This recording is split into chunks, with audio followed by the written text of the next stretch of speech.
তোমাদের মধ্যে যে কোনো একজনকে মরতে হবে। যে বিশ্বাসঘাতকতা করেছে সে আমার সামনে আসলে তাকে প্যারাশুট দিয়ে নিচে ফেলে দিব। আর যদি আমি খুঁজে বের করি তাহলে বিনা প্যারাশুটে ফেলে দিব। আপনারা হয়তো বুঝতে পারছেন না কি হচ্ছে এখানে। এখানে একটা গুরুত্বপূর্ণ মিটিং হচ্ছে, তাও আকাশের মধ্যে, মানে একটা বিমানের ভেতর। আকাশ ওর সব রকমের মিটিং এই বিমানের মধ্যেই করে। এখানে আকাশ প্রতিটা লোকের জন্য একটা করে প্যারাশুট থাকে। যারা বেইমানি করে তাদেরকে প্যারাশুট ছাড়াই বিমান থেকে ফেলে দেওয়া হয়। আকাশের পরিচয়টা দিয়ে দিই। আকাশ দুবাইয়ের মাফিয়াদের মধ্যে পাওয়ারফুল মাফিয়া। কিং নাম শুনলে অন্য সব মাফিয়ারা ভয় পায়, কেননা মাফিয়া জগতে সবাই আকাশকে কিং বলেই চেনে। এখন পর্যন্ত কেউ আকাশের মুখ পর্যন্ত দেখতে পায়নি। আকাশকে চেনার একমাত্র উপায় হলো আকাশের চোখে একটা কালো চশমা, মাথায় টুপি থাকে, আর অনেক বড় একটা কোট থাকবে গায়ে। ওই কোটের এতটাই ক্ষমতা যে একটা মানুষেরকে দুই টুকরো করে দিতে পারবে। তার সাথে যে কোনো গুলি ওই কোট ছিদ্র করে শরীরের ভিতর ঢুকতে পারবে না। তাছাড়া আকাশের রাজত্ব শুধু দুবাইয়ে না, বরং 24টা দেশের মধ্যে ও আকাশের রাজ চলে। প্রতি সময়ের মতো আজকেও মিটিং বিমানে রাখা হয়। বিমানে আকাশ মিটিংয়ের জন্য করে, যাতে করে ওকে কোনো পুলিশ ধরতে না পারে, সেজন্য এই ব্যবস্থা। এটা হচ্ছে আকাশের মাফিয়ার রূপ। গল্প পড়তে থাকলে আরও অনেক কিছু জানতে পারবেন। আকাশ কি শুধু মাফিয়ার কাজ করে না, আরও অন্য কিছু নিয়ে কাজ করে, তা ধীরে ধীরে সব জানতে পারবেন। চলেন এবার গল্পে ফিরে যাই। আমি 3 থেকে 1 পর্যন্ত বলবো। যদি এর মধ্যে সে নিজে থেকে মুখ না খুলে তাহলে আমি তাকে। কথাটা বলার আগেই একটা লোক এসে আকাশের পায়ের কাছে এসে কান্না করতে করতে বলে, আমিও তাই চাই। এখন তাহলে এখান থেকে একটা প্যারাশুট নিয়ে বিমান থেকে নেমে পড়ো। লোকটা খুশি হয়ে বিমান থেকে লাফ দেয় প্যারাশুট নিয়ে। লোকটা ঝাঁপ দেওয়ার পর বিমানের দরজা বন্ধ করে দেওয়া হয়। লোকটা কিছুটা দূরে নেমে প্যারাশুট খুলে দেয়, কিন্তু ভাগ্যক্রমে প্যারাশুট না খুলে ভেতর থেকে বেলুন বের হয়, আর বেলুনে লেখা ছিল বেমানির কোনো ক্ষমা নেই। লোকটা চিৎকার করতে করতে ওখানেই মারা যায়, যদিও এই ব্যাপারটা আর অন্য কেউ জানে না। অন্যদিকে আজকের দিনটা মনে রাখবে তোমরা। এরপর যদি আমি জানতে পারি তাহলে তোমাদেরও এমন হাল হবে, মনে রেখো। কথাটা মনে রেখো। আর একটা কথা বলার ছিল। এখন তোমাদের গন্তব্য স্থান চলে এসেছে। আমরা বর্তমানে 1000 ফুট উপরে আছি। তাই আপনারা একটা করে প্যারাশুট নিয়ে নিচে নেমে নিজেদের জায়গায় গিয়ে চলে যান।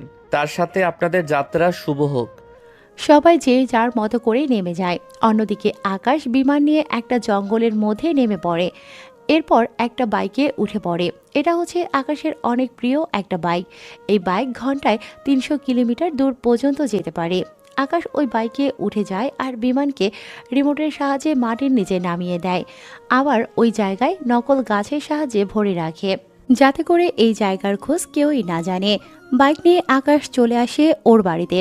আকাশ ওর বাড়ির ভেতরে আসে একদম নর্মাল পোশাকে, মানে যেভাবে একজন ভদ্র ছেলেরা থাকে ওইভাবে। বাড়িতে ফিরে আসে। বাড়িতে এসে ওর মায়ের সাথে কথা বলে। আকাশের পরিবারে অনেক ছোট, মা বাবা, আকাশ আর ওর ছোট আদরের বোন একটা আছে। এই নিয়েই আকাশের পরিবার। আকাশ বাড়ির ভেতর দরজা খুলতেই, ওই, একদম দাঁড়িয়ে থাক। যদি একটা পা সামনে দিয়েছিস তাহলে আমি কিন্তু। বোন, বিশ্বাস কর, আমি একটা পাও সামনে দিব না। তবু বোন আমার, তুই শান্ত হ। ঠিক আছে, হলাম। তা কোথায় ছিলে এতক্ষণ ধরে? আর আমি তো কাজে ব্যস্ত ছিলাম, তাই তো এত লেট হলো। তা কি কাজে এত ব্যস্ত ছিলি তুই? আরে বোন, আমাদের অফিসে তো অনেক কাজ, তুই তো জানিস। কিন্তু আব্বু যে বললো তুই আজ 2 দিন ধরে অফিসে যাসনি, তাহলে কাজ আসলো কোথায় থেকে? আরে আমাদের তো একটা অফিস না, আরও 2 থেকে 3টা অফিস আছে। তা আমি জানি, তোকে বলতে হবে না। এখন আমার জন্য কিছু আনার কথা ছিল, তা না দিয়ে তুই ভিতরে যেতে পারবি না। মা, তোমার মেয়েকে একটু বুঝাও। ওই, আমি কি মাকে ভয় পাই নাকি? আমি আব্বু ছাড়া কাউকে ভয় পাই না। আর তো সবাই ভয় পায়, কিন্তু তুই শুধু আমাকে ভয় পাস। সব কিছু জেনে আমাকে এরকম শাস্তি দেওয়াটা কি ঠিক হচ্ছে? ঠিক আছে, একটা শর্তে যেতে দিতে পারি। কি শর্ত? আমি সব মানতে রাজি। বেশি কিছু না, 5 দিন পর আমাদের ভার্সিটিতে একটা অনুষ্ঠান আছে, সেখানে তোকে যেতে হবে। ওই দিন তো। ওই দিন কি? না, কিছু না, আমি তোর সাথে যাচ্ছি তাহলে ওই দিন। কথা যখন দিয়েছিস তাহলে এবার যা রুমে। এই তো লক্ষ্মী বোন আমার। আমি তাহলে রুমে যাই, ফ্রেশ হই। সকালে আমাকে আবার বের হতে হবে। আচ্ছা তাড়াতাড়ি যা, আর রাতে কিন্তু তোর খাওয়া নেই, উপোস থাকবি। ঠিক আছে, আমি উপোস থাকবো। তুই তাহলে খেয়ে ঘুমিয়ে পড়িস। আচ্ছা ঘুমিয়ে পড়বো, তুই যা। আকাশ ফ্রেশ হয়ে এসে একটু শুয়ে পড়ে। অন্যদিকে রাত 11টায় আকাশ শুয়ে আছে। কিছুক্ষণ পর অদ্রি আকাশের রুমে আসে। অদ্রি আসলেই আকাশ উঠে বসে। কিরে বোন, তুই এখানে কেন? তোর না ঘুমানোর কথা? এই এই তো তোর জন্য খাবার এনেছি, আমি এখন আই, তোকে খাইয়ে দে। এই তো লক্ষ্মী বোন আমার। আমার একটা মাত্র ভাইয়া না খেয়ে থাকবে, তা কি করে হয়? এবার হাঁ কর, তোকে খাইয়ে দে তাহলে। আকাশ হা করলে অদ্রি খাইয়ে দেয় আকাশকে। আকাশ খেতে থাকে। কিছুক্ষণ পর আকাশের খাওয়া শেষ হয়ে যায়। অদ্রি আকাশকে খাইয়ে চলে যায় ওর রুমে। পরের দিন সকালে আকাশ বের হয়ে আসে। আজকে আকাশের একটা মিটিং আছে, তাই আকাশ বের হয়ে চলে আসে মিটিং করতে যায়। আজকে মিটিং করার জন্য। আজকের মিটিংটা পাহাড়ের মধ্যে হয়। একটা কথা বলার ছিল, যার জন্য তোমাদের এখানে ডেকেছি। হ্যাঁ কিং বলেন। আমাদের দিন দিন লোকের সংখ্যা কেন এত কমে যাচ্ছে? কিং লোকজন তো কমছে না। তাহলে? আমাদের একটা মিশন ছিল, ওই মিশনে আমাদের 100 জন লোক মারা যায়। বুঝলাম না, এতগুলো লোক কি করে মারা গেল? আসলে কিং আমাদের কাছে যেসব অস্ত্র ছিল ওই অস্ত্রের মধ্যে নকল বুলেট ছিল, যার জন্য। এটা কি করে সম্ভব হলো? আমার লোকের কাছে গুলি আসলো, অথচ বুলেট নকল। এটা কার কাজ? কিং আমি খোঁজ নিয়েছি, কিন্তু ও কোনো তথ্য পেলাম না। তাহলে একটা কাজ করো, বন্দুকের দায়িত্ব কার কাছে ছিল তাকে নিয়ে এসো। কিং ওকে, এখন ও খুঁজে পাইনি। তোমরা কিংয়ের লোক হয়েও একটা লোককে খুঁজে বের করতে পারলেন না? কিং ওই লোকটা তো আমাদের লোক। তা তো ঠিক, একটা কাজ করো, যত তাড়াতাড়ি পারো ওই লোকটাকে খুঁজে বের করো। যদি না পারো তাহলে তোমাদের আর আমি বাঁচিয়ে। কিং আর বলতে হবে না, আমি 3 দিন পর ওকে এখানে এসে হাজির করাবো। তা লাগবে না, ওকে আটকিয়ে রাখবো। আমার একটা কাজ আছে ওই দিনে, তাই আমি ওই দিনে তোমাদের সাথে কথা বলতে পারবো না। আমাদের একটা ডিল ছিল, ওটা না হলে 100 কোটি হাতছাড়া হয়ে যাবে। তাতে কিছু যায় আসে না, এদের বলো পরের দিন আসতে। একটা কাজ করো, তোমরা ওই দিন আমি যেভাবে বলবো ওইভাবে কাজ করবে। ওকে কিং তাই হবে। এখন তাহলে কি? বুঝতে পারছি, তাহলে এখন আসো। আর একটা কথা, ওকে কিন্তু আমার চাই, যে করেই হোক ওকে খুঁজে বের করে। আকাশ মিটিং শেষ করে বাড়িতে চলে আসে। অন্যদিকে আকাশের লোক ওই লোকটাকে খুঁজতে থাকে। এভাবে 3 দিন কেটে যায়। আকাশ ওর মতো করে ওর বাবার ব্যবসায় কাজ করতে থাকে। অন্যদিকে আকাশের লোক ওই লোকটাকে খুঁজে পেয়েছে, তাই ওরা আকাশের সাথে কন্ট্যাক্ট করে। আমি কাল আসবো ওখানে, তোমরা রেডি থেকো। Okay king. পরের দিন আকাশ আবারও ওই বিমান নিয়ে চলে আসে এই জায়গায়, মানে সমুদ্রের ধারে। ওখানে আকাশের লোকেরা উঠতে থাকে। ওরা উঠে যাওয়ার পর আকাশ পাইলটকে বলে বিমান উড়িয়ে পাহাড়ের দিকে নিয়ে যাওয়ার জন্য। এদিকে লোকটা আকাশকে দেখে ভয়ে কাঁপতে থাকে। বল, আমার সাথে এত বড় ধোঁকা কি করে করলি? তুই কি ভেবেছিস আমি জানি না কিছু? তোর বউ বাচ্চাদের যদি সত্যি এমনটা করতো তাহলে তুই আমাদের লোকদের জানাতে পারতি।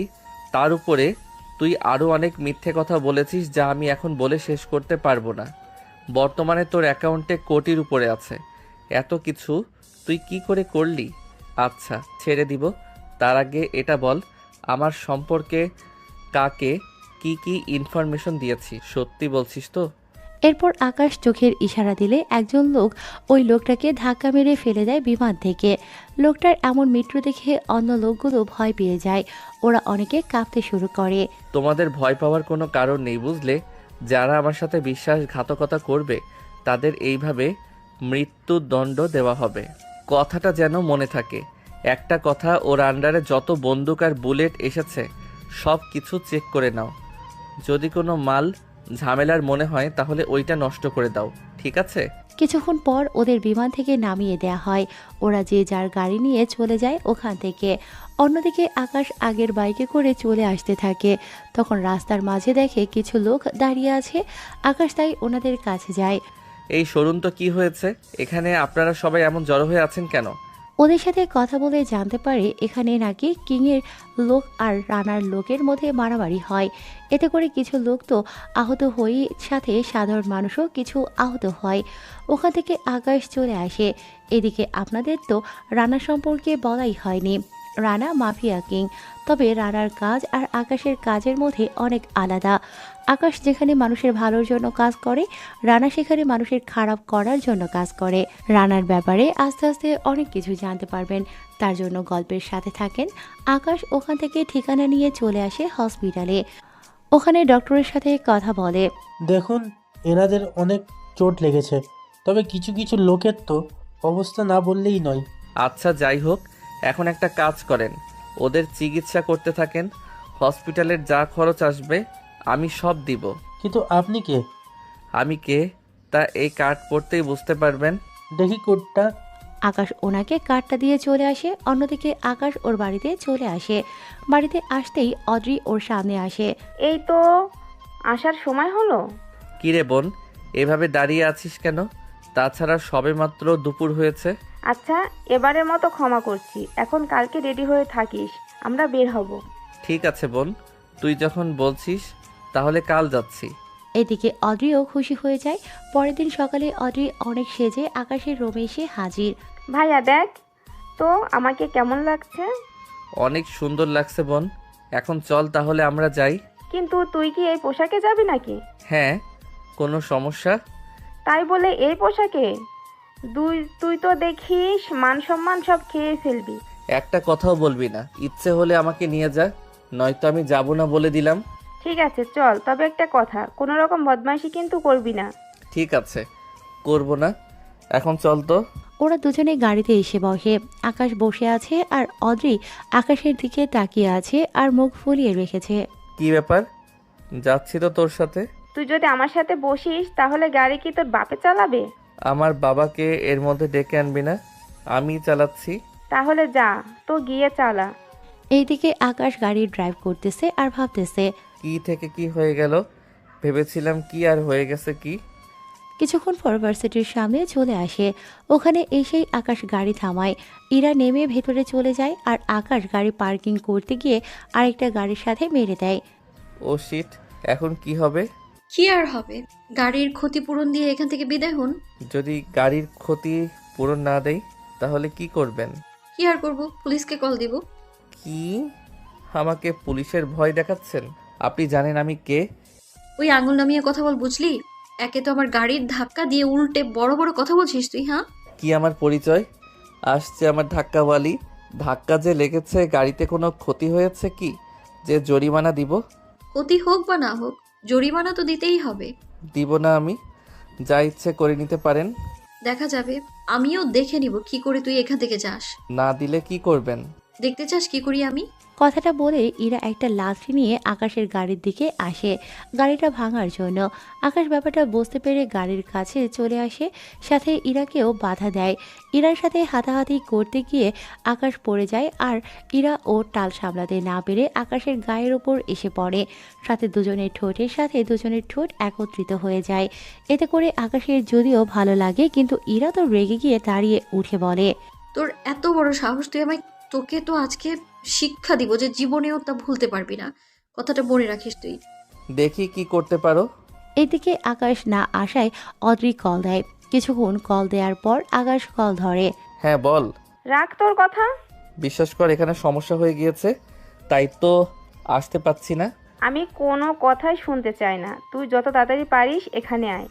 5 মিনিট অপেক্ষা কর, আমি আসতেছি। কল কেটে দিয়ে আকাশ দাঁড়িয়ে আছে। অন্যদিকে অদ্রিও দাঁড়িয়ে আছে লাঠি হাতে নিয়ে।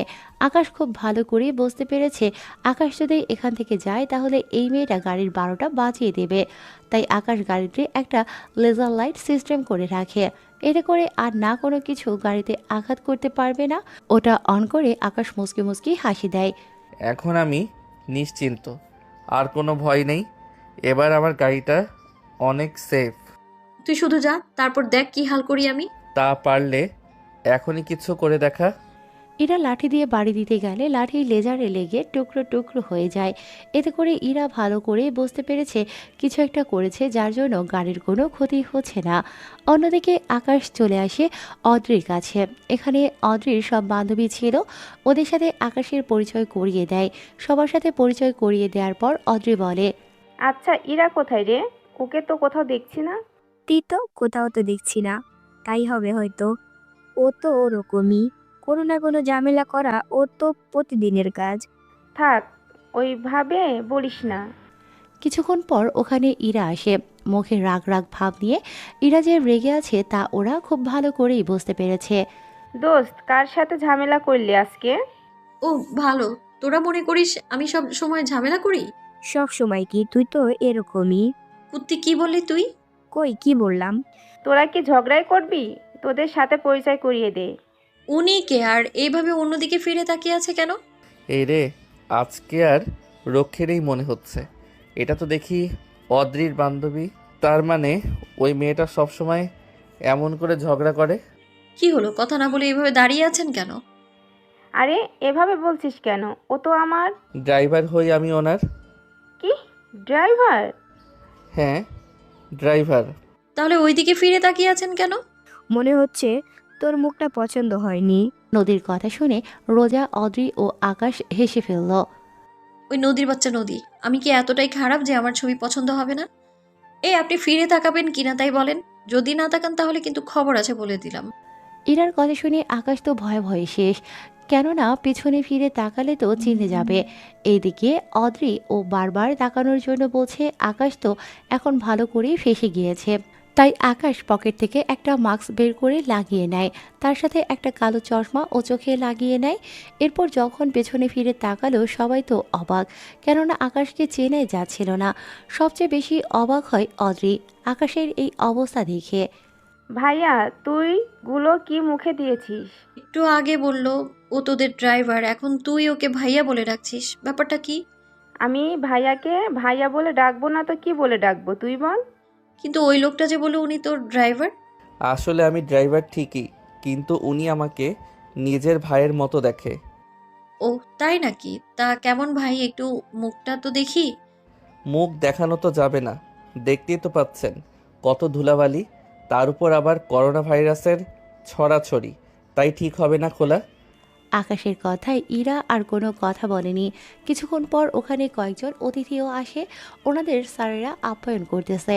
ওনারা যাওয়ার পর আকাশ, অদ্রি ও ইরা তার সাথে আসে। রোজা ও নদী ক্যান্টিনে বসে আছে, ওখানে ওরা আড্ডা দিচ্ছিল।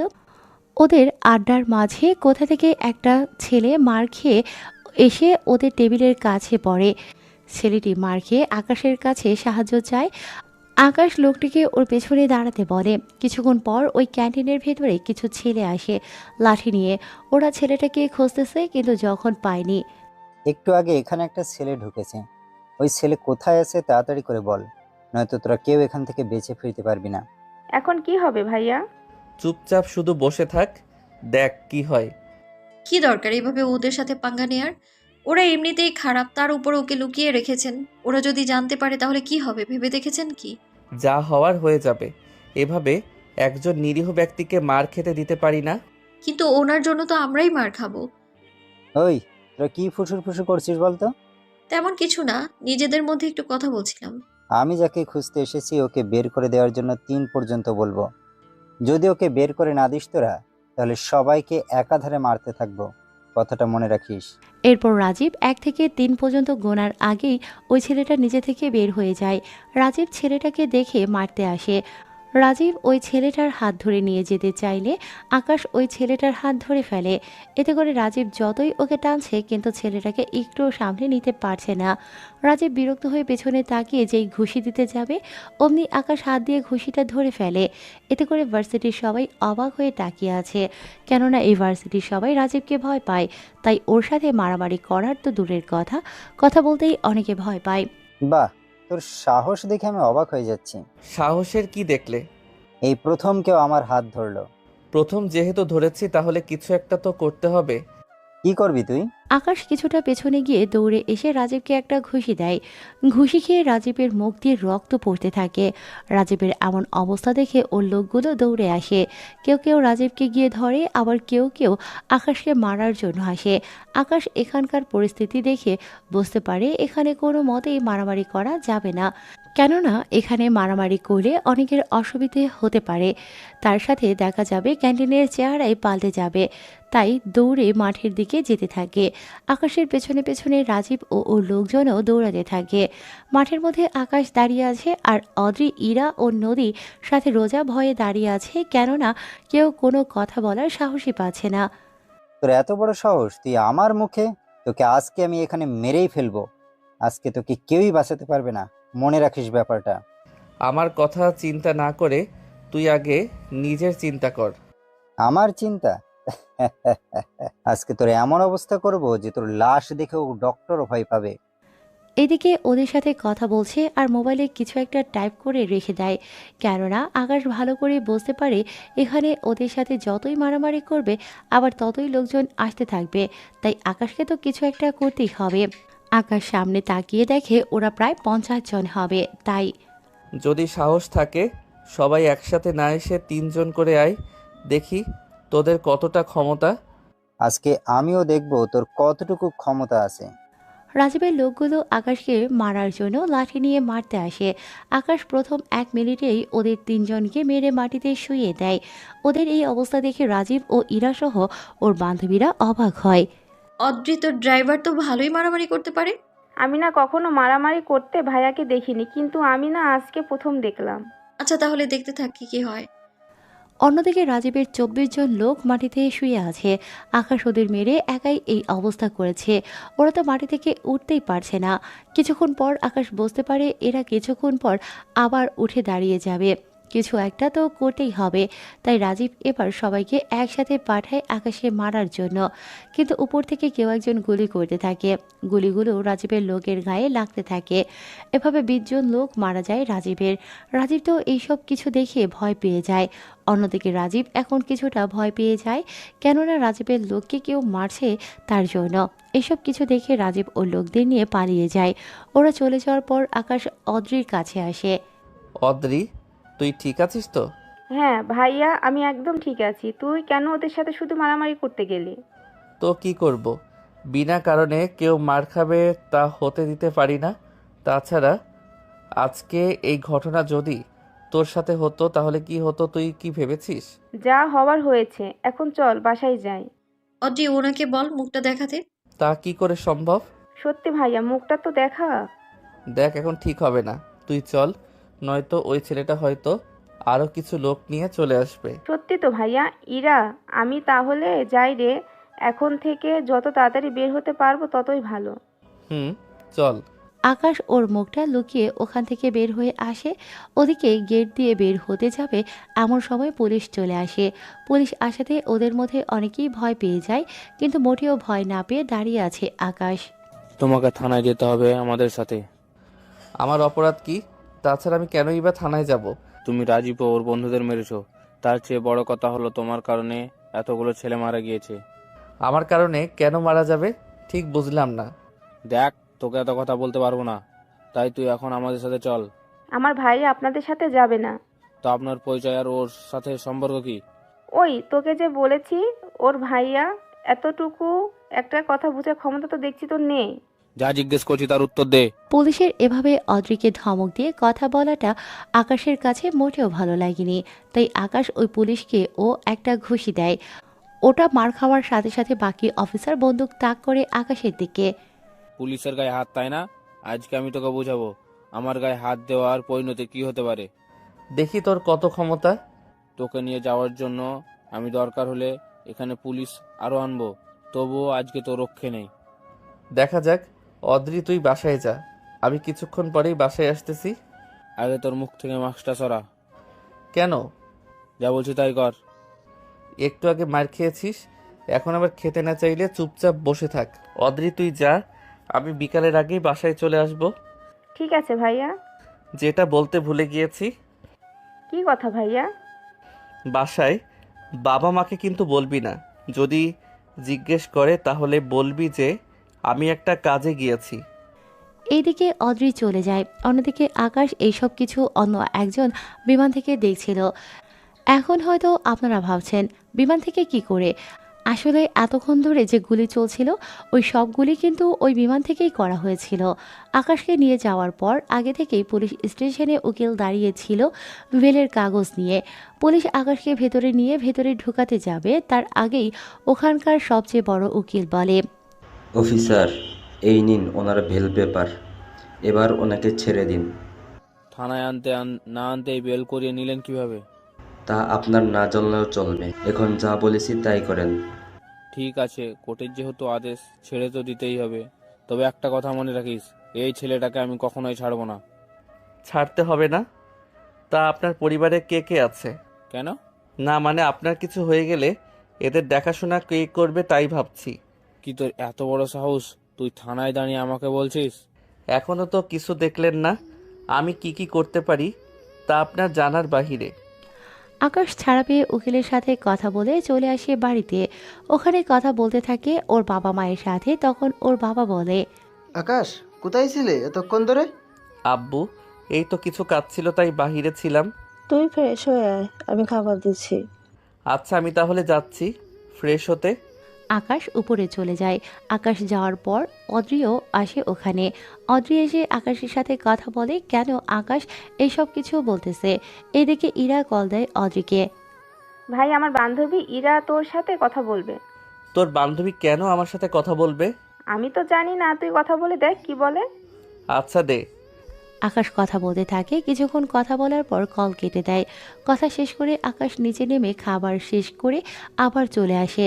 অন্যদিকে রাতের বেলায় রানা ওর আস্তানায় বসে আছে। তখন ওর কিছু লোক কথা বলতে থাকে আজকের ভার্সিটির মাঠে ঘটে যাওয়ার ঘটনা নিয়ে। কি ব্যাপার, সবাই এত চুপ কেন? বস, অনেক খারাপ খবর একটা আছে। তাড়াতাড়ি করে বলে ফেল, কি খারাপ খবর?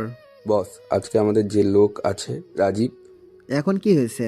ওই রাজীবের সাথে অনেক লোক ছিল, এদেরকে মেরে ফেলেছে কেউ। কি বলেছিস, কি করে হলো এই সব কিছু? কেউ একজন উপর থেকে গুলি করেছিল, যার জন্য 22 জন মারা যায় আর বাকিগুলো হসপিটালে। ওহ, বুঝলাম। তা আরেকজন তো আছে, শামশের, ও কোথায়? বস, শামশেরকে তো মেরে ফেলেছে। কে মেরেছে ওকে? বস, ওকে তো কিংয়ে মেরে ফেলেছে। কিং জানতে পেরেছিল ওই শামশের আমাদের দলে চলে এসেছিল, তাই ওই কিং ওকে মেরে ফেলে। এই কিং দেখে আমার সব রকম ব্যবসার নাক গলায়। ওকে তো মারার প্ল্যান করতে হবে। কিন্তু বস, ওকে মারার মতন এত সাহস কার কাছে আছে? লোক লাগা। কোথায় পাওয়া যাবে এই লোক? তাড়াতাড়ি কিং একবার মারা গেলে আমরাই হব কিং। কিন্তু বস, আমরা তো কেউ কিংয়ের লোকেশন জানি না।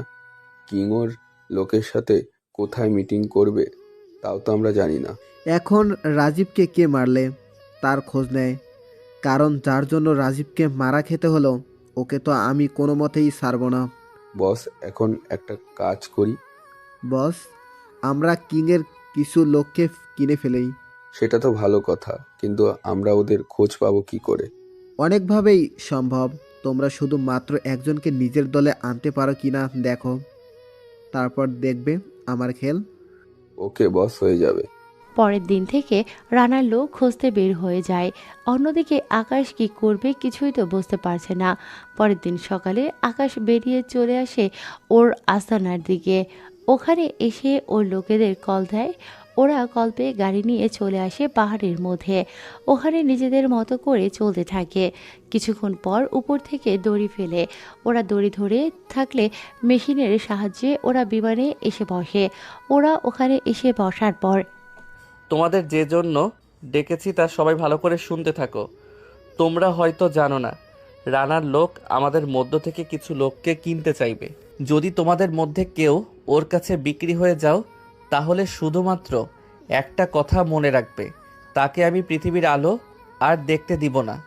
তার আগে এটা বলো, ওই রানা কি করে তোমায় চিনে তাই তো বুঝতে পারছি না। চিন্তা করো না, আমি একটুকু যেহেতু জানতে পেরেছি, তখন ওইটুকু জানতে পারবো। এটা আমার জন্য তেমন কোনো কঠিন হবে না। সর্বশেষ যে কথাটা বলার ছিল, আমি তোমাদের জন্য একটা করে ঘড়ি এনেছি। এখন তাহলে তোমরা এই ঘড়িটা হাতে দাও। এই ঘড়িটা সব সময় হাতে রাখবে। এটা কিছু পুরোটা স্বর্ণের, তাই এটাকে খুব সাবধানে রাখবে। তাহলে এখন তোমরা আসতে পারো।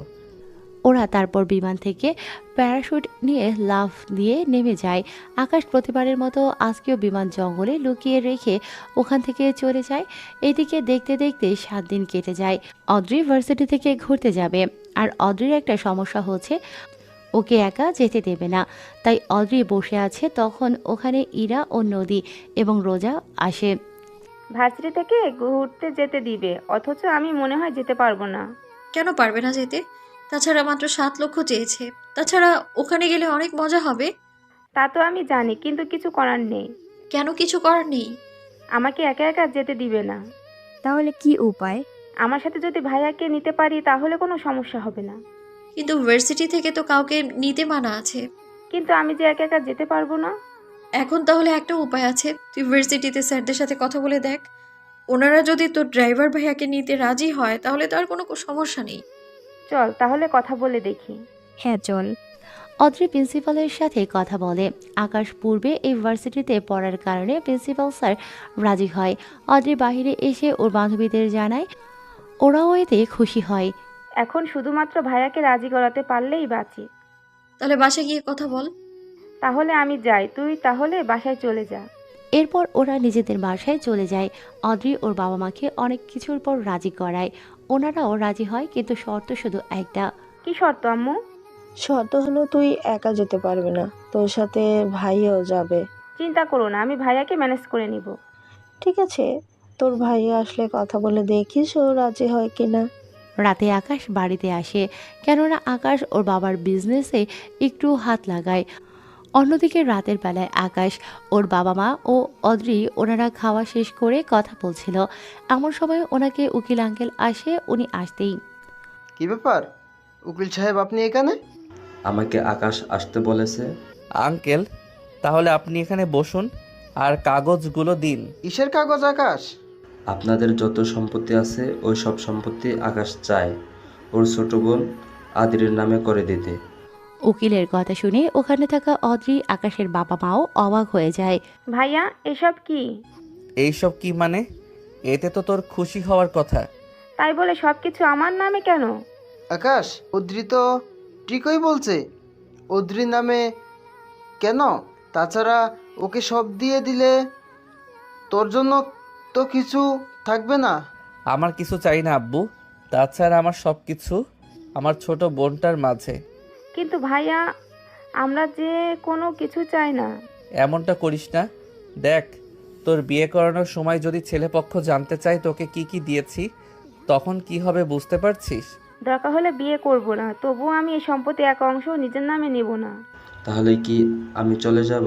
জি আঙ্কেল, আপনি তাহলে এখন আসতে পারেন। উকিল চলে যায়। উকিল যাওয়ার পর অদ্রি আকাশকে ওর সাথে যাওয়ার জন্য রাজি করায়। ভাইয়া, তোকে $1 খরচ করতে হবে না, যা খরচ আমি দিব, ঠিক আছে? অদ্রির কথা শুনে আকাশ হাসতে থাকে, কেননা অদ্রি এখন ও আকাশের কাছ থেকে ডলার নিয়ে, তাই আকাশ এমন করে হাসতে থাকে। বোন, তুই দিবি আমার খরচ? আচ্ছা ঠিক আছে, আমি তাহলে যাব। সত্যি ভাইয়া, তুই তাহলে যাবি? হ্যাঁ সত্যি আমি যাব। এদিকে অদ্রি ওর বান্ধবীদের সবটা জানায়। ওরা সবাই শুনে খুশি হয়। এদিকে অদ্রি ভার্সিটিতে এসে সব রকমের কাগজপত্র তৈরি করে ফেলে। অন্যদিকে আকাশ ওর কাজ করতে থাকে। কাজ করার মাঝে আকাশের কাছে কল আসে। বলো। এত তোমাকে না বলছি আমাকে কল না দেওয়ার জন্য? কি ঝামেলা? কিন্তু রানার যে সে স্বপ্ন কখনোই পূরণ হবে না, তা অ্যাটাক করবে কবে? তাহলে তোমরা নিজেদের অস্ত্র নিয়ে রেডি থেকো। একটা কথা, রানা কি করে জানে আমরা কোথায় আছি? তুমিও বা কি করে জানতে পারলে? আমি আসতেছি, সবাইকে নিয়ে ওখানে থাকো। বল এবার কি সমস্যা হয়েছে? তখন আমি তো বুঝতেই পারলাম না। তা ওর দলে আমাদের যে লোকগুলো আছে ওরা কি বলছে? বুঝলাম। তা ওরা কি আমাদের আস্তানার ঠিকানা জানে? তাহলে ওরা হামলা করবে কি করে? ওই নদীর পার যেখানে আমরা নিজেদের লোক নিয়ে এরপর ওখান থেকে বিমানে উঠি, এই কথাটা মনে হচ্ছে ওই হারামজাদাই লিক করেছে। তাহলে একটা কাজ করো, ওই জায়গাটা চেঞ্জ করো। দরকার হলে আমরা কয়েকদিন মিটিং করব না? তাছাড়া আমি 5 দিন পর দেশের বাইরে যাব, তাই এই কয়েকদিন সাবধানে থাকবে। তার সাথে আমাদের দলের কয়েকজনকে পাঠিয়ে দাও ওই নদীর ধারে। ওদের বলবো লুকিয়ে লুকিয়ে রানার লোকের উপর নজর রাখতে, যাতে করে ওদের সব প্ল্যান আমি জানতে পারি। যদি দরকার হয় ওদের ওখানেই মেরে ফেলবে। আমি যে দেশে যাব ওখান থেকে কিছু অস্ত্র পাঠাবো, তোমরা ওইগুলো নিয়ে নিজেদের কাছে রাখবে। আকাশ ওখান থেকে চলে আসে। অন্যদিকে অদ্রি বাসায় বসে আছে। তখন আকাশও বাসায় ফিরে। আকাশ বাসায় ফিরতেই, ভাইয়া সব কিছু রেডি, এখন চল কিছু শপিং করে আসি। আরে বোন, এখন কোনো শপিং করতে হবে না। তাছাড়া আমরা যখন ওই দেশে যাব তখন ওই জায়গায় কিছু কেনার জন্য রেখে দিবি। কথাটা তো ঠিক বলেছিস, কিন্তু তবুও 3-4টা ড্রেস কিনবো। আসলে বুঝতেই তো পারছিস, যাওয়ার সময় পড়তে হবে, ওখানে গিয়েও তো 1-2 দিন পড়তে হবে। হয়েছে, আর বলতে হবে না। এখন তাহলে আমি ফ্রেশ হয়ে আসি, তুই অপেক্ষা কর। ঠিক আছে। আকাশ ফ্রেশ হয়ে চলে আসে, এরপর হালকা কিছু খেয়ে বেরিয়ে পড়ে অদ্রিকে নিয়ে। পথের মধ্যে অদ্রি যেতে যেতে অনেককে কল দিয়ে আসতে বলে। আকাশ তো কিছুই বুঝতে পারছে না কি হচ্ছে এইসব কিছু। অদ্রি, তুই যাবি ভালো কথা, তা তোর বান্ধবীদের নেওয়ার দরকার কি? তা তুই বুঝবি না, এখন চল, লেট হয়ে গিয়েছে, ওরা অপেক্ষা করছে। এদিকে আকাশ বুঝতে পারে যা কিছু হয়ে যাক না কেন কোনো মতেই চেহারা ওদের দেখানো যাবে না, তাই আকাশ চেহারায় লুকিয়ে রাখে। গাড়ি থেকে নেমে আকাশ অদ্রিকে ও বের করে। ওদের এভাবে দেখে বলে, এই অদ্রি, সব জায়গায় এই ড্রাইভারকে নিয়ে কেন আসিস ঠিক বুঝতে পারলাম না তো আমি। প্লিজ এরকমভাবে ভাইয়াকে অপমান করিস না। কি করব, ইচ্ছে করে তো আর করি না। এইদিকে আকাশ মনে মনে ভাবে যে করেই হোক ইরাকে একটা শিক্ষা দিয়েই ছাড়বে আকাশ। তাই ওরা সবাই মিলে ভেতরে ঢুকে। এদিকে আকাশ এই ফাঁকে ড্রেস চেঞ্জ করে নেয় এবং ইরার সামনে গিয়ে দাঁড়ায়। এই তুই এইখানে আজকেও এসেছিস? কি করব, আপনাকে এই দিকে দেখতে পেলাম তাই চলে আসলাম। আজকে আমার সাথে আমার বান্ধবীও আছে। আজকে কিন্তু তোর রক্ষে নেই, কথাটা কিন্তু তুই মনে রাখিস। আজকে কার সর্বনাশ হবে তা কে জানে। মানে? ইরা মানে মানে করতে করতে আকাশ ইরাকে লিপ কিস করে বসে। এদিকে ইরা তো চিৎকারও করতে পারছে না। 2 মিনিট পর ইরাকে ছেড়ে দিয়ে আকাশ ওখান থেকে চলে যায়, আবার আগের ড্রেস আর মাস্ক পরে নেয়। অন্যদিকে ইরা তো রাগে ফেটে যাচ্ছে। ইরার এই অবস্থা দেখে অদ্রি বলে, ইরা, তোর এ কি হাল হয়েছে? ঠোঁট লাল কি করে হলো? আর বলিস না, জানি না করে কি করে এমন হলো, মনে হয় লিপস্টিকের জন্য। কি বলিস, তাই বলে এরকম হবে? এদিকে আকাশ মিটমিট করে হাসতেছে, কেননা এরা যে ব্যাপারটা এড়িয়ে যাচ্ছে তা আকাশ ভালো করেই বুঝতে পেরেছে। অন্যদিকে ওরা ভেতরে গিয়ে নিজেদের পছন্দ অনুযায়ী ড্রেস কিনতে থাকে। ড্রেস কেনা হলে ওরা আসে ক্যান্টিনে। ক্যান্টিনে এসে তো আকাশের অবস্থা খারাপ, কেননা এখানে খেলে তো আকাশকে মুখ থেকে মাস্ক সরিয়ে খেতে হবে। যদি মাস্ক সরায় তাহলে তো ধরা খেয়ে যাবে। তাই আকাশ চুপচাপ বসে আছে। কি রে ভাইয়া, তুই কি এভাবে বসে থাকবি নাকি? খাবার খাবি? অদ্রি, আমার খিদে নেই, তোরা খা। কিন্তু তুই এই মাস্কটা তো খুলবি। না থাক, তোরা খা, আমি একটু এই দিক থেকে আসতেছি। তাড়াতাড়ি আসবি কিন্তু। ঠিক আছে, আসবো। তুই বের হওয়ার আগে কল দিস, আমি মলের বাহিরে দাঁড়িয়ে থাকবো তখন। ঠিক আছে, আবার বাইরে মারামারি কিন্তু শুরু করে দিস না। কি যে বলিস না তুই, আমি কি তা করতে পারি? হয়েছে, আর কথা বলতে হবে না। ইরা, তুই খাওয়া শুরু কর। আকাশ বাহিরে গিয়ে কফি খেতে থাকে। অন্যদিকে ইরা ও অদ্রি ভেতরে খাবার খেতে থাকে। 10 মিনিট পরে ওরা কল দেয়। আকাশ অদ্রির সাথে কথা বলে বুঝতে পারে ভেতরে খারাপ কিছু হয়েছে, তাই আকাশ তাড়াতাড়ি করে ভেতরে যায়। ওখানে গিয়ে দেখে কয়েকটা ছেলে অদ্রি ও ইরারকে ঘিরে দাঁড়িয়ে আছে। আকাশ ওদের কাছে গিয়ে অদ্রির হাত ধরে উঠিয়ে আনতে চাইলে লোকগুলো বাধা দেয়। আরে অদ্রি, কিছু হবে না, তুই আয় আমার সাথে, আর আপনিও আসেন। শুধু ওদের কেন, তোকেও নিয়ে যাব। ওদের তো বাড়িতে নিয়ে যাব, কিন্তু তোকে হসপিটালে নিয়ে যাওয়ার ব্যবস্থা করব। তা তোর কি মনে হয়, তুই যদি এখানে একা আসতে ভয় পাস তাহলে নিজেকে কি করে ডন বলে দাবি করছিস? ফিরে তো যাবই, আসার সময় যাকে নিয়ে এসেছি তাকে নিয়ে যাব। তাহলে একটা কাজ করি, এখানে মারামারি না করে আমরা খোলা জায়গায় মারামারি করি, যাতে করে এদের কোনো ক্ষতি না হয়। এমনভাবে বলবেন না, অনেক ভয় করে। ওরা ক্যান্টিন থেকে বের হয়ে শপিং মলের গেটের সামনে ফাঁকা জায়গাটায় এসে দাঁড়ায়। এরপর শুরু হলো ওদের মারামারি। ওদের স্বজন ওখানে মেরে শুইয়ে দিতেই আকাশের 5 মিনিট সময় লেগেছে, একটু বেশি সময় লেগেছে, কারণ ওরা অনেক শক্তিশালী ছিল সেজন্য। ওদের মার খেতে দেখে বাকি দুজন কিছু না বলে ওখান থেকে ভয়ে কেটে পড়ে। ওরা যাওয়ার পর আকাশ অদ্রি ও ইরাকে নিয়ে বেরিয়ে পড়ে। পথে যেতে যেতে আকাশ অদ্রির কাছে এর কারণ জানতে চায়। কেন, ওরা তোকে আটকে রেখেছে? ভাইয়া, তুই যাওয়ার পর একটা ছেলে ইচ্ছে করে ইরার সাথে অসভ্যতা করেছে। আমরা প্রতিবাদ করাতে ওই ছেলেটা ওই লোকগুলোকে কল দেয়। এরপর আমি অনেক চালাকি করে তোকে কল দেই। যে ছেলেটা আমাদের কাছে ছিল ওই ছেলেটাই এদের আনিয়েছে। আমার ওখান থেকে আসাটাই ঠিক হয়নি। যদি না আসতাম তাহলে এত কিছু হতো না। এটাই আপনার কাজ, তাই করাটা তো স্বাভাবিক। মানে ঠিক বুঝলাম না। আপনি তো ড্রাইভার, তার সাথে অদ্রিকে বিপদের হাত থেকে বাঁচানো তো আপনার কর্তব্য। ভাইয়াকে কি বলছিস এইগুলো? দেখ অদ্রি, তুই কোনো কথা বলবি না। আমাকে আমার বাসার সামনে নামিয়ে দিয়ে তুই যা এখন। ভাইয়া তুই তাহলে ইরাকে ওর বাসার সামনে নামিয়ে দে। ঠিকানা বলতে বল। ইরা ঠিকানা দিলে আকাশ ইরাকে নিয়ে বেরিয়ে পড়ে ওর বাড়ির দিকে। ইরাকে বাড়ির সামনে নামিয়ে দিয়ে আকাশ চলে আসে বাড়িতে। বাড়িতে এসে নিজের মতো করে রেস্ট নিতে থাকে। এখনও 3 দিন বাকি আছে অদ্রি যাওয়ার, তাই আকাশ ওর দিকে কী খবর তা জানার জন্য ওখানে যায়। ওখানে আকাশ একদম নর্মালভাবেই যায়। দেখে মনে হবে আকাশ এখানে ঘুরতে এসেছে, কেননা এখানে অনেক মানুষ আছে ঘুরতে যায়। তাই আকাশও ওদের সাথে মিশে যায়। অন্যদিকে যেতে যেতে চারদিক লক্ষ্য করতে থাকে, কেননা কেউ কোন দিক থেকে আক্রমণ করতে চেয়েছে, তাই আকাশ দেখতে থাকে। এখানে আকাশ তেমন একটা কাউকে দেখতে পাচ্ছে না। অনেক খোঁজাখুঁজির পর আকাশ একটা লোককে গাছের উপর দেখতে পায়।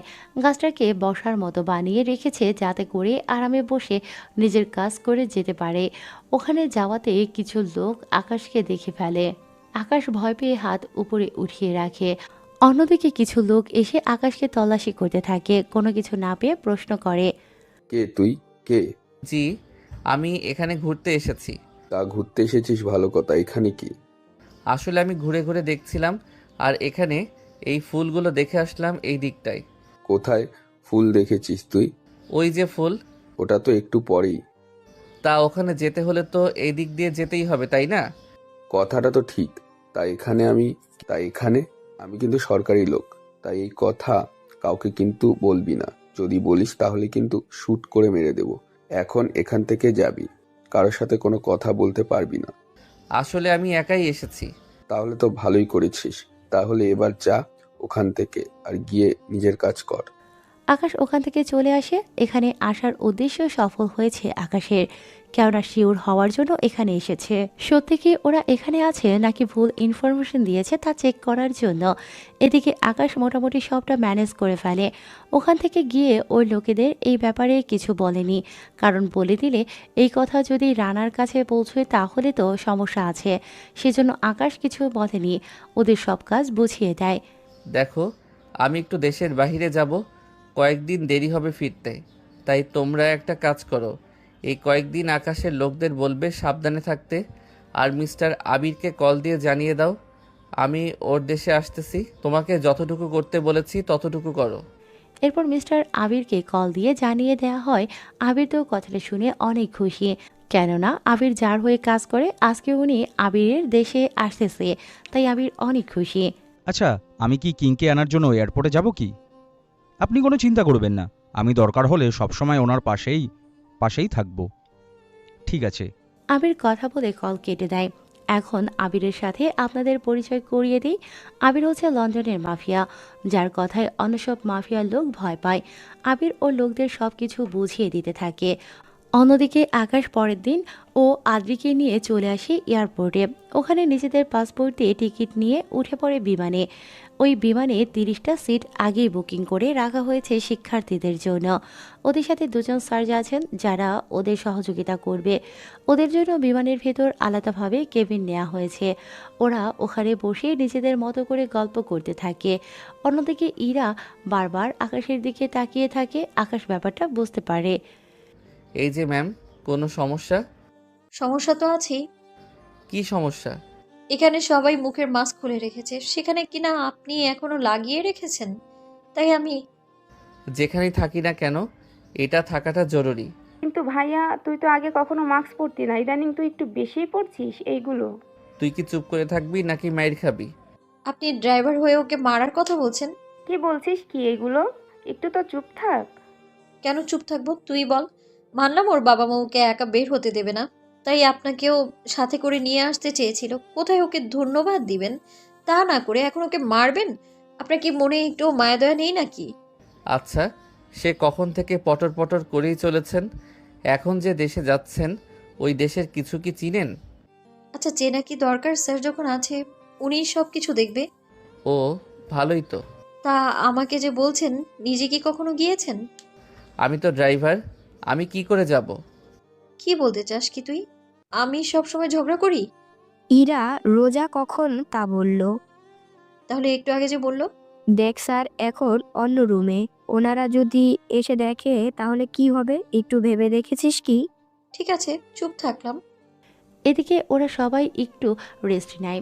অন্যদিকে কিছুক্ষণ পর বিমানের পাইলট একটা নিউজ শোনায়। কথাটা শুনে ইরা তো লাফ দিয়ে ওঠে, সাথে নদী ও রোজাকেও উঠিয়ে নেয়। রোজা, এই রোজা উঠ তাড়াতাড়ি। আগে নদী আর অদ্রিকে উঠিয়ে নে। রোজা ও ইরা মিলে বাকি ওদেরকে ও উঠিয়ে নেয়। কি হয়েছে রে? তোরা দুজনে এমন কেন করছিস? পাইলট কি যেন বলছে। আমি তো কিছুই শুনতে পাচ্ছি না। কান থেকে ইয়ারফোন খোল, তারপর তো শুনতে পারবি। ও হ্যাঁ, দাঁড়া, খুলে নিচ্ছি। কিছুক্ষণ পর ওরা কিছুই বুঝতে পারছে না, কেননা বিমানে থাকা যাত্রীরা অনেক চিৎকার করছে। ওদের চিৎকার শুনে আকাশের ঘুম ভেঙে যায়। কি হয়েছে? মনে হচ্ছে বিমান হাইজ্যাক হয়েছে। কি? বিমান হাইজ্যাক? কিন্তু কিভাবে? আমি কি করে বলবো? পাইলট তো একটু আগে তাই বলল। বের হয়ে দেখি তো। আপনার কি মাথা খারাপ হয়েছে? কেন? বিমান হাইজ্যাক হয়েছে। আপনি যদি এখন ওখানে যান, ওরা কি আপনাকে এখানে আসতে দিবে? কথা তো খারাপ বলেননি। এখন কি উপায়? স্যারদেরও দেখতে পাচ্ছি না। ওনারা হয়তো ওখানে বসে আছে।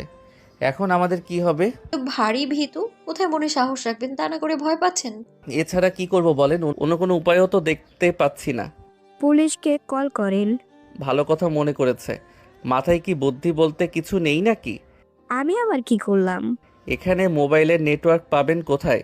আর পুলিশকে কল দিয়ে লাভও হবে না।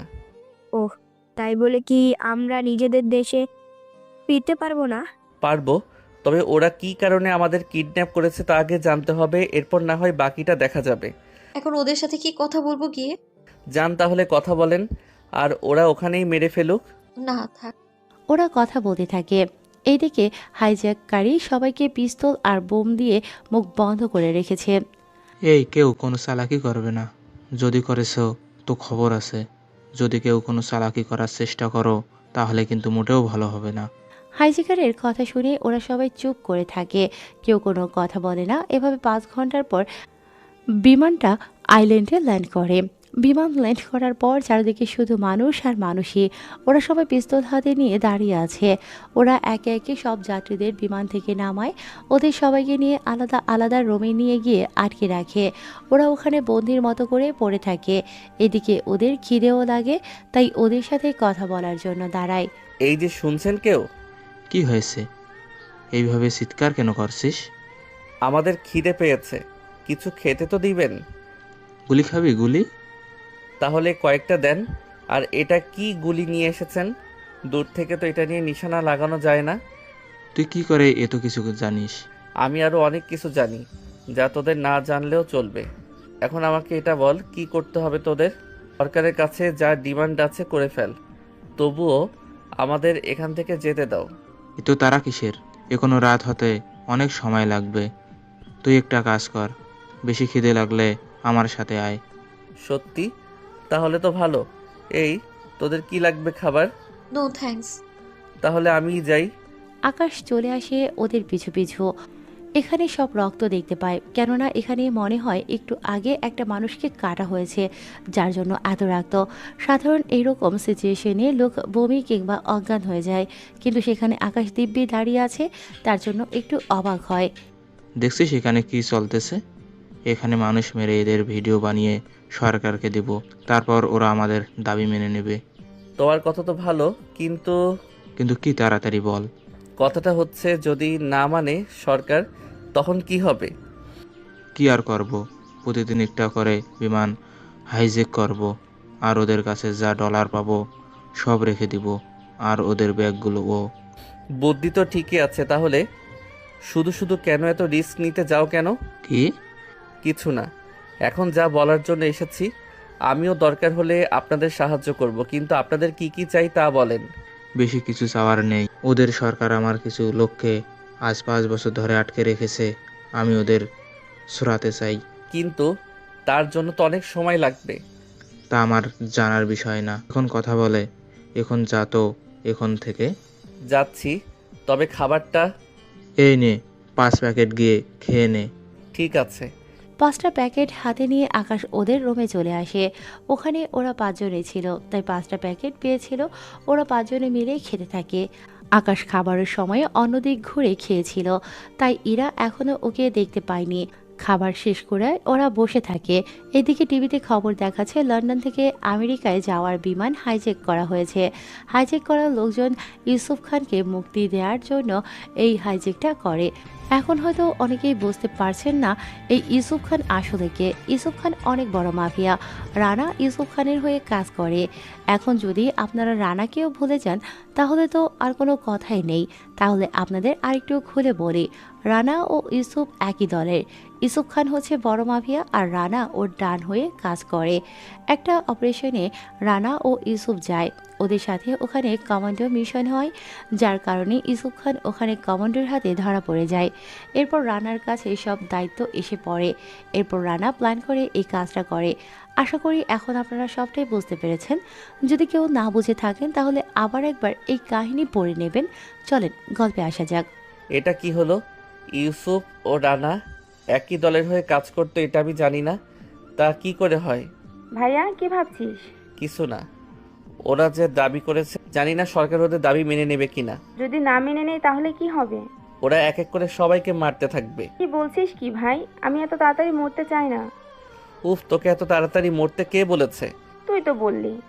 এখন একটু চুপ থাক, আমি কিছু একটা করতেছি। যদি হয়ে যায় তাহলে তো ভালোই। কি করবেন? দেখি না কি করা যায়। এইদিকে সব জায়গায় এই খবরটা ছড়িয়ে যায় আর এই সংবাদটা ওই দেশের সরকারের কাছে গিয়ে পৌঁছয়। সরকার এটা নিয়ে ভাবতে থাকে যে সত্যি কি ওকে ছেড়ে দেবে নাকি বিমানে থাকা লোকজনকে মরতে দেবে। এদিকে একটা দিন পার হয়ে যায়, এখন পর্যন্ত সরকার থেকে কোনো জবাব পায়নি। তাই ওরা আরেকজন লোককে নিয়ে যায় মারার জন্য। এই লোকটাকে জ্যান্ত অবস্থায় শরীর কাটাকাটি শুরু করে দেয়। লোকটার চিৎকারে সবাই শুনতে পায়। এদিকে আকাশ কিছু করতে পারছে না, শুধুমাত্র চুপচাপ শুধু দেখেই যাচ্ছে। এই ভিডিওটা সরকারের কাছে যায়। সরকারের অনেক লোক ভিডিও দেখে ও কিছু করছে না, কেননা এই লোকটা সাধারণ পরিবারে। ভিডিও দেওয়ার 3 ঘন্টা পরে। বুঝলাম না, সরকার ওকে ছেড়ে দিলে কি এমন ক্ষতি হবে? ওদের জন্য এখন আমাদের মরতে হবে। ভাইয়া এখন কি হবে? জানি না কি হবে। অন্যদিকে হাইজ্যাকাররা নিজেদের মধ্যে কথা বলতে থাকে। এবার আর ওরা সাধারণ কোনো লোককে মারবে না, মারবে কোনো বড় লোক নেতাকে, যাতে করে সরকারের ক্ষতি হতে পারে। সব কিছু মিলিয়ে এবার সরকারের ছেলেকে ওরা ওখানে মারার জন্য নিয়ে আসে। সরকারের লোক ওদের কাছে মাফ চায় যে ওকে না মেরে শুধু ভিডিও করে দিলেই হবে। ওরাও রাজি হয়ে যায়। এরপর ভিডিও করে দেয়া হয়েছে। সরকার ভিডিও দেখে তো অবাক, কেননা এই দেশের প্রধানমন্ত্রীর ছেলে ছিল, তাই উনি নিজের ছেলেকে বাঁচানোর জন্য তাড়াতাড়ি করে প্রেস মিটিং ডাকে। ওখানে নানা রকমের প্রশ্ন ওঠে, কিন্তু তার উত্তর দিতে পারছে না, কেননা এতগুলো লোকের মৃত্যু হওয়ার পর ও সরকার কোনো অ্যাকশন নেয়নি। অথচ নিজের ছেলেকে বাঁচানোর জন্য উনি এখন এতটা উতলা হয়ে আছে। উনি সবটা শুনে চুপ করে আছে। সাথে এই ও বলে যারা মারা গিয়েছে ওদের পরিবারের খরচ সরকার দেবে। এটা বলার পর বাকিদের অনেক ভালো লাগলো। এখন শুধু প্রশ্ন হলো, সরকারকে ইউসুফ খানকে ছেড়ে দেবে নাকি আটকে রাখবে? এই প্রশ্নের জবাব জানতে পরবর্তী পর্ব পর্যন্ত অপেক্ষা করুন। এইদিকে পরিস্থিতি খারাপ দেখে সরকার ঘোষণা দেয় ইউসুফ খানকে ছেড়ে দেবে। তবে ইউসুফ খান এতটাই সাংঘাতিক যে ও বাহিরে আসলে আবারও জনগণের রাতের ঘুম কেড়ে নেবে। এইদিকে আকাশ একটু চাপের মুখে আছে, কেননা ইউসুফ খান জেলের ভেতর যাওয়া দিয়ে আকাশের অবদান আছে। আকাশ কিছুটা ভয়ে আছে, কেননা ইউসুফ খান আকাশকে দেখলে চিনে যেতে পারে, তাই একটু চাপের মধ্যে দিন কাটাচ্ছে। অন্যদিকে হাইজ্যাক করা লোকগুলো তো এটা শুনে মহা খুশি। এরপর কোথায় কি করতে হবে এই সব কিছু ওদের প্ল্যান অনুযায়ী করতে থাকে। এদিকে দিন যতই যাচ্ছে ওদের মধ্যে ভয়ের সৃষ্টি হতে থাকে। যাক বাবা, এখন আরো কোনো ভয় নেই তাহলে। ভয় না পাওয়ার কারণ কি? এই যে সরকার তো বলেছে ইউসুফ খানকে ছেড়ে দিবে। ছেড়ে দিলে ওরা যে আমাদের বাঁচিয়ে রাখবে তার তো কোনো গ্যারান্টি নেই। সত্যি তো, এই কথা তো আগে ভেবে দেখিনি। তাহলে এখন না হয় কিছুক্ষণ ভাবতে থাকুন। ঠিক আছে, আমি তাহলে ভাবতে থাকি। এদিকে পরের দিন পুলিশ ও কিছু কমান্ডো মিলে ইউসুফ খানকে ওদের বলা জায়গায় নিয়ে আসে। তোমাদের কথা মতো ইউসুফ খানকে এখানে নিয়ে এসেছি। এবার সব যাত্রীদের বিমানের ভিতরে যেতে দাও। আরে এ তো তারা কিসের? এখনো আমাদের বস আসেনি। উনি এসে আগে চেক করবে যে ইনি আসল কি না। যদি আসল হয় তাহলে সবাইকে ছেড়ে দেব। তা উনি কখন আসবে এখানে? এই তো এখনই আসবে। 10 মিনিট পর ওখানে রানা এসে নামে। রানা এখানে এসে প্রথমে যারা বিমান হাইজ্যাক করেছে ওদের বাহবা দিতে থাকে। এরপর ইউসুফ খানের সাথে কথা বলতে থাকে। রানা ও ইউসুফ খান কানে কানে কি যেন বলে। ও কথাগুলো শোনার পর রানা ইউসুফ খানের পায়ে সালাম দেয় এবং জড়িয়ে ধরে। উনি আমাদের আসল ইউসুফ খান, সবার হাতে তালি দাও। সবাই হাতে তালি দেয়, সাথে বন্দুকবাজিও করতে থাকে। এভাবে 1 মিনিট হওয়ার পর দেখুন, আমরা আমাদের মতো কাজ করেছি, এবার আপনারা আপনাদের শর্ত অনুযায়ী যাত্রীদের ছেড়ে দিন। এত তারা কিসের? সবেমাত্র এলেন, কিছুক্ষণ রেস্ট নেবেন, তারপর না হয় যাবেন। দেখুন, ডিল অনুযায়ী আপনারা যা চেয়েছেন তাই পেয়েছেন। এবার যদি যাত্রীদের ছেড়ে দেন তাহলে আমরা এখান থেকে যেতে পাবো। রানা, বস বলেন। শর্ত অনুযায়ী তাহলে ওদের ফিরিয়ে দে। বস, আপনি যখন বলেছেন তখন ফিরিয়ে দিচ্ছি। এই তোরা একে একে ওদের বিমানে তোলার ব্যবস্থা কর। এদিকে 10 মিনিটে সব যাত্রীদের বিমানে উঠিয়ে দেওয়া হলো। পাইলটও চলে আসে ওখানে। ওদের সাথে সাথে পুলিশও নিজেদের হেলিকপ্টারে উঠে পড়ে। ওখান থেকে সবাই বিদায় হয়ে যায়। সবাই যাওয়ার পর বস, আপনাকে আবার ও দেখতে পারবো, আমি তো কল্পনাও করতে পারিনি। আমিও ভাবতে পারিনি তুই আমাকে সারানোর জন্য এত কিছু করবি। কি যে বলেন না বস, আপনি ছাড়া তো ওই কিংয়ের সাথে টক্কর দিয়ে পারবো না। ওই কিং এর জন্য আমাকে 1 বছর কারাগারে থাকতে হয়েছে। এবার আমি ওই কিং এর সাথে টক্কর দেওয়ার জন্য সব রকম প্ল্যান করতে পারবো। চলেন বস, এবার আমরা যাই তাহলে। চলো। রানা ও ইউসুফ যেতে থাকে। এদিকে আপনারা অনেকে ভেবেছিলেন এখানে একটা মারামারি হবে, কিন্তু আমি ইচ্ছে করে মারামারি আনি নাই। এর কিছু কারণও আছে। এই গল্পটা আমরা সিজন 2 পর্যন্ত লিখব, তাই এখানে মারামারি আনিনি। যদি মারামারি দিতে চাইতাম তাহলে গল্পটা এখানে শেষ করে দিতে পারতাম। এতে করে গল্পের অনেক কাহিনী আপনাদের অজানা থেকে যেত। তার জন্য গল্পটা বড় করা। তার সাথে এখন যদি মারামারি দিতে চাইতাম তাহলে এই মারামারিতে অনেক নিরীহ লোক মারা যেত। এতে করে গল্পটা অনেক কিছু বাদ পড়ে যেত, সাথে গল্পের মূল কাহিনীগুলো থেকে যেত। তাই চিন্তা করবেন না আপনারা। আমরা আবার এই কাহিনীতে একদিন আসব, আর ওই দিন রানা ও ইউসুফ দিন শেষ হবে। তাহলে চলুন এবার গল্পে ফেরা যাক। বিমানের ভেতরে সব যাত্রী এখন সেফ কিছুক্ষণ পরে। যাক বাবা, বেঁচে গেলাম। আর একটু হলে তো আমাদের আর রক্ষে থাকতো না। ঠিক বলেছেন, আমি তো মনে করেছিলাম আর কখনো দেশে ফিরতে পারবো না। বুঝলাম। আচ্ছা, একটা কথা বলুন তো আপনি। আমাকে বলছেন? হ্যাঁ, আপনাকেই বলছি। তো বলুন, কি বলছিলেন? আপনার সাথে কি ওই ইউসুফ খানের কোনো পরিচিতি ছিল? কেন বলুন তো?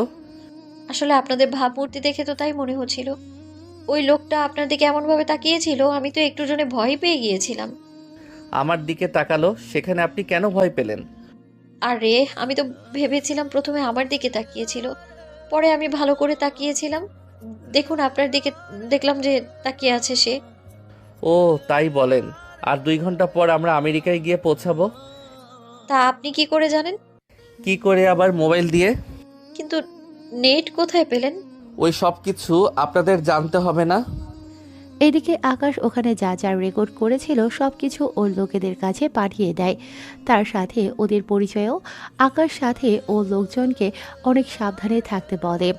ইউসুফ খান বোমা বানানোর ওস্তাদ, তাই ওর বোমার হাত থেকে বাঁচতে হলে ওদেরও সাবধান হতেই হবে।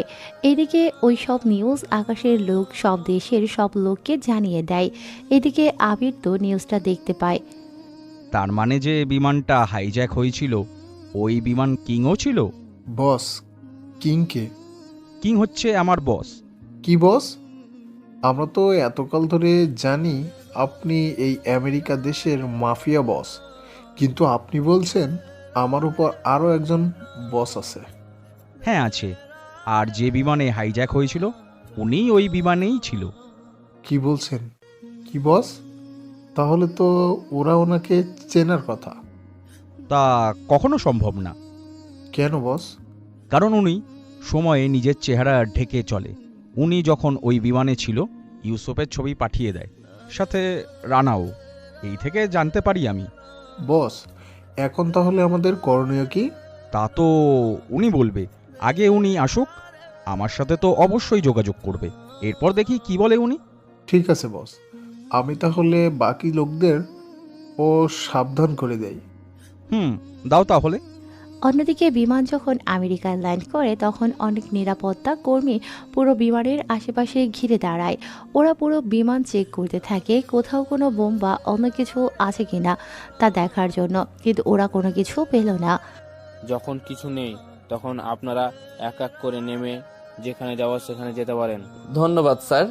ওরা ওখান থেকে বের হয়ে আসে। ওই সময় অনেক নিউজ রিপোর্টারও ছিল। ওরা তো একের পর এক প্রশ্ন করেই যাচ্ছে, কিন্তু কেউ ও ভয়ের কারণে কোনো কথা বলতে পারছে না।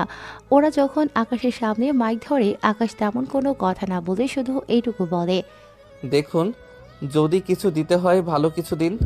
যখন আমাদের হাইজ্যাক করে নিয়ে গিয়েছিল তখন তো আপনারা কোনো কথাই বলেননি, আর নাই একবারের জন্য কোনো নিউজ করতে। আসলে আপনাদের সমস্যা হচ্ছে, সমস্যায় পড়লে তা আপনারা একটিবারের জন্য তা দেখানোর প্রয়োজন মনে করেন না, কিন্তু যখন তারা সেখান থেকে ফিরে আসে তখন আপনারা তাদের নিয়ে নিউজ করতে ঠিকই পারেন। আকাশের কথা শুনে ওখানে থাকা সবাই হাতে তালি দেয়। এরপর ওখান থেকে সব ছাত্রছাত্রীরা চলে আসে হোটেলে। ওখানে ওরা নিজেদের রুমে চলে আসে। এখনও ওদের মধ্যে অনেকে ভয় পেয়ে আছে, যা ওদের দেখে বোঝা যায়। সবাই মোটামুটি ভয় পেলেও আকাশ একটুও ভয় পাচ্ছে না, যার জন্য সবাই অনেক অবাক। কেননা এখানে সবাই ভয় পেলেও আকাশের চোখে কোনো ভয় নেই। এইদিকে বিকেল হয়ে যায়। স্যার ওদের সবাইকে নিজেদের রুম ব্যাগ করে দেয়। ওরা নিজেদের রুমে চলে যায়। অন্যদিকে আকাশ সারা রাত কাজ করতে থাকে, কেননা যে করেই হোক ইউসুফ খানকে থামাতে হবে। যদিও এত তাড়াতাড়ি ইউসুফ খান তেমন কিছু করবে না, তবুও সাবধানে তো থাকতেই হবে। এদিকে আকাশ নিজের মতো করে কাজ করে রাতে শুয়ে পড়ে। পরের দিন সকালে আকাশের রুমে অদ্রি আসে। ভাইয়া, ভাইয়া, এই ভাইয়া। কি হয়েছে? এত সকাল সকাল ডাকছিস কেন? আরে সবাই বের হবে ঘোরার জন্য, আর তুই কিনা এখন ঘুমাচ্ছিস? আচ্ছা তুই যা, আমি আসতেছি। অদ্রি চলে যাওয়ার পর আকাশ ফ্রেশ হয়ে নিচে নামে। তবে আকাশ আজকেও মাস্ক পরে বের হয়েছে, যা অনেকের কাছে বিরক্তির কারণ হয়ে দাঁড়িয়েছে। ওরা সবাই মিলে বের হয়। ওখানে ওরা সমুদ্রের ধারে যাওয়ার জন্য তৈরি হয়, কিন্তু ওরা যে সমুদ্রের ধারে যাবে তা মোটেও ভালো নেই। তাই আকাশ স্যারের কাছে যায়। স্যার, একটা কথা বলবো কি? কি কথা? স্যার, আপনারা যে জায়গায় যাচ্ছেন ওই জায়গায় ঘুরে দেখার মতো তেমন কিছু নেই। তাই আমি বলছিলাম কি, ওই জায়গা থেকে 15 কিলোমিটার দূরে আরেকটা জায়গা আছে, ওখানে চলুন। কিন্তু ওরা কি যেতে রাজি হবে? স্যার, ওরা তো আর জায়গাটা চিনবে না। ঠিক আছে, আমি তাহলে ড্রাইভারকে বলে ওই জায়গায় নিচ্ছি।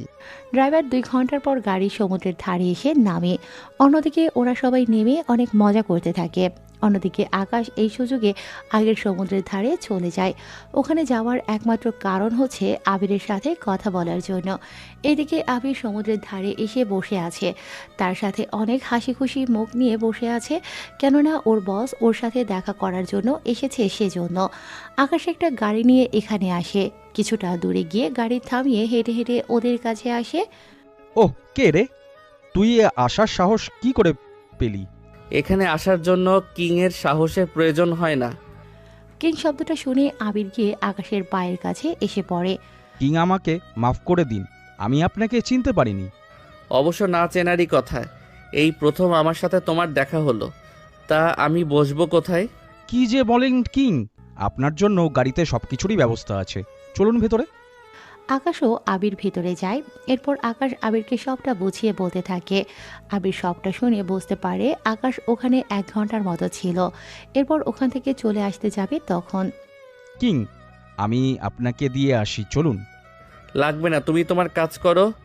আর একটা কথা। জি বলুন কিং। শপিং মল, সিনেমা হলের সামনে যদি তোমার কোনো লোককে আমি যদি মেয়েদের সাথে খারাপ ব্যবহার করে বা অন্যরকম কোনো অন্যায় কাজ করার চেষ্টা করে, তাহলে সে যেই হোক না কেন, আমি কিন্তু তাকে জীবিত ছেড়ে দিব না। তাই ওদের সাবধান করে দিবে। ওকে কিং, তাছাড়া আমাদের কোন লোক এমন কাজ করে না, তবুও আপনি যখন বলছেন আমি ওদের সাবধান করে দিব। এবার আমাকে যেতে হবে। কিং, আবার আসবেন কিন্তু। সময় যদি পাই তখন না হয় আসবো। ওখান থেকে গাড়ি চালিয়ে আকাশ আগে সমুদ্রের ধারে চলে আসে। ওখানে ওরা অনেক কিছু দেখতে পেল। ও আকাশ, ওর বোন ও ইরা এবং বাকি কাউকে আকাশ দেখতে পাচ্ছে না। সেজন্য ওখানকার পাশে সব জায়গায় দেখতে থাকে, কিন্তু কোথাও কাউকে খুঁজে পাচ্ছে না। কিছু দূর গিয়ে আকাশ কিছু দোকানে গিয়ে খোঁজ নেয়। ওখানে একটা দোকানদার বলল ওদের নাকি কারা ধরে নিয়ে গিয়েছে, সাথে আরও অনেক লোককেও। আকাশ সবটা শুনে বুঝতে পারছে না কি করবে। কিছু দূর যাওয়ার পর আকাশ কয়েকটা গাড়ি দেখতে পায়। এরপর ওই গাড়িগুলোকে ফলো করতে থাকে। কিছু দূর গিয়ে গাড়িগুলো জঙ্গলের দিকে যায়। আকাশও জঙ্গলে যায়, সাথে ওর লোকেশন আবিরকে দেয়। কিং বলেন কি করতে হবে? আমার এই লোকেশনটা দেখো আর আমাকে ফলো করো। ওকে কিং, আমি এখনই লোকজন নিয়ে আসতেছি। তবে আমার লোকেশন থেকে কিছুটা দূরে থাকবে। এরপর আমি যখন অ্যাকশন বলবো তখন তোমরা অ্যাকশন নিবে। ঠিক আছে কিং, তাই হবে। আচ্ছা, আমি তাহলে এখন কল কাটছি। এরপর আবির ওর লোকজনকে নিয়ে আকাশের দেয়া ঠিকানার দিকে চলে যেতে থাকে। অন্যদিকে আকাশ জঙ্গলের ভেতর ওদের ফলো করতে করতে চলে আসে। ওখানে এসে দেখে ওদের সবাইকে একটা বাড়ির দিকে নিয়ে যাচ্ছে। তাই আকাশ ও ওই বাড়ির কাছে বোঝার চেষ্টা করে আসলে কি হতে চলেছে। কিছুক্ষণ পর আকাশ বোঝার চেষ্টা করে। অন্যদিকে আবিরও চলে আসে। আবির ওখানে এসে দেখে জায়গাটা ওর পরিচিত মনে হচ্ছে। কিন্তু এই আস্থানা তো আমাদের। তাহলে ওই লোকগুলো কে? কিং, আমাদের লোক। তোমাকে 5 মিনিট সময় দিলাম। ওরা যাদের তুলে এনেছে ওদের যে সে সমুদ্রের ধারে নিয়ে গিয়ে নামিয়ে দেই, আর ওরা যাওয়ার পর ওদের দলের সর্দার যে তাকে মেরে দিবে। কেন কিং? এই সামান্য একটু।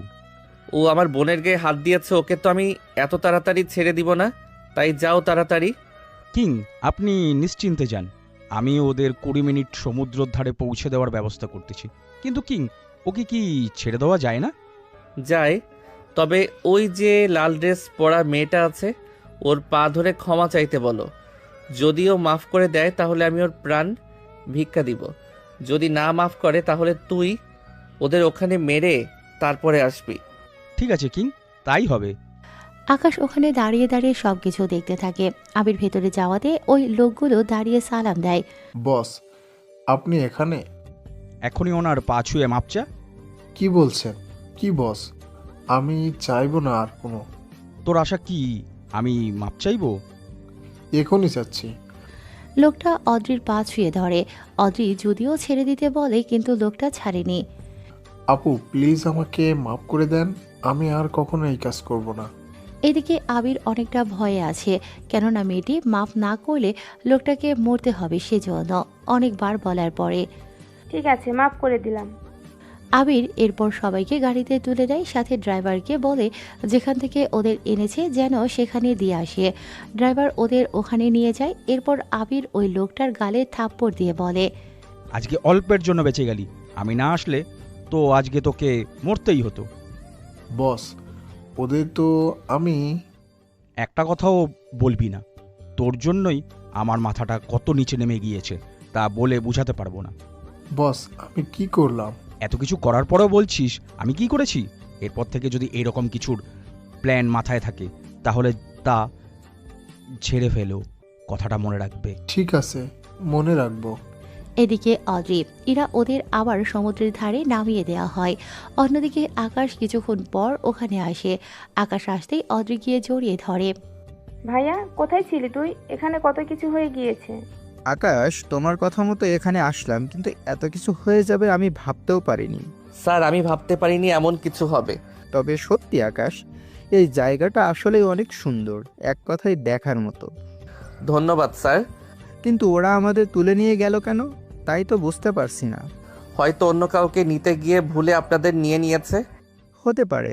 বয়েজ অ্যান্ড গার্লস, তোমরা তাহলে এখানে 3 ঘন্টার জন্য ঘুরতে পারবে। তাই তোমরা নিজেদের মতো করে ঘুরতে থাকো। এরপর দুপুরের খাবার খেয়ে ওই দিকটাই যাব। ঠিক আছে স্যার। এদিকে আকাশ, অদ্রি, ইরা, নদী ও রোজা ওরা 5 জন একসাথে ঘুরতে থাকে। অন্যদিকে নদী কিছুক্ষণ পরপর আকাশের গায়ে ইচ্ছে করে ধাক্কা খাচ্ছে, যা অদ্রি খেয়াল করে। নদী, তুই মনে হচ্ছে এই দিক দিয়ে হাঁটতে অসুবিধা হচ্ছে, তুই বরং এই দিক দিয়ে হাঁট। আরে কি যে বলছিস, লাগবে না। এভাবে ওরা ঘুরতে থাকে। কিছু দূর গিয়ে ওরা সিদ্ধান্ত নেয় যে পানিতে নামবে। এখন ওরা নামলে তো আকাশকেও নামতে হবে, আর আকাশ যদি নামে তাহলে তো ওর চেহারা সবাই দেখে যাবে। এই ভয়টাই আকাশের মনে কাজ করতে থাকে। আরে তোমরা নামছো নামো, এতে আমাকে কেন টানছে? ভাইয়া তুই আয়, তাছাড়া আমরা এখানে 4 জন নিয়ে কোনো সমস্যা হবে না। কিন্তু ওদের সামনে আরে ভাইয়া কিছু হবে না। না আসলে হয় না? হয় না, আয় বলছি। আকাশ চেঞ্জ করে পানিতে নামে। পানিতে নামলে ইরা বলে ওঠে, আপনি এখন মুখ থেকে মাস্কটা খুলে নিন। সত্যি তো ভাইয়া, এখন পড়ার কি দরকার? না রে বোন, থাক। আমি তো আজকে এই মাস্ক খুলেই ছাড়বো আজকে। আমি তা হতে দিব না। এইদিকে ইরা আকাশের কাছে আসে। পানিতে ওদের ভিতর ধস্তাধস্তি চলতে থাকে। এতে করে আকাশের গায়ের সাথে ইরার শরীর তো লাগেই, তার সাথে আকাশ না চাইতেও ইরার অনেক জায়গায় হাত লেগে যায়। ইরা একটু শরম পেলে ও এখনও হার মানেনি। গল্পের বাকি অংশ আপনারা সিজন 2-এ পড়তে পারবেন। ওখানে ইরা কি আকাশের মুখটা দেখে খারাপ করে রিয়েক্ট করবে, নাকি আকাশকে ভুল বুঝবে, নাকি আকাশকে ভালোবাসতে শুরু করবে, তা আপনারা সিজন 2-এর মধ্যে জানতে পারবেন। তবে পুরো গল্পটা বুঝতে সিজন 2 পর্যন্ত অপেক্ষা করুন। ধন্যবাদ সবাইকে এতদিন ধরে পাশে থাকার জন্য।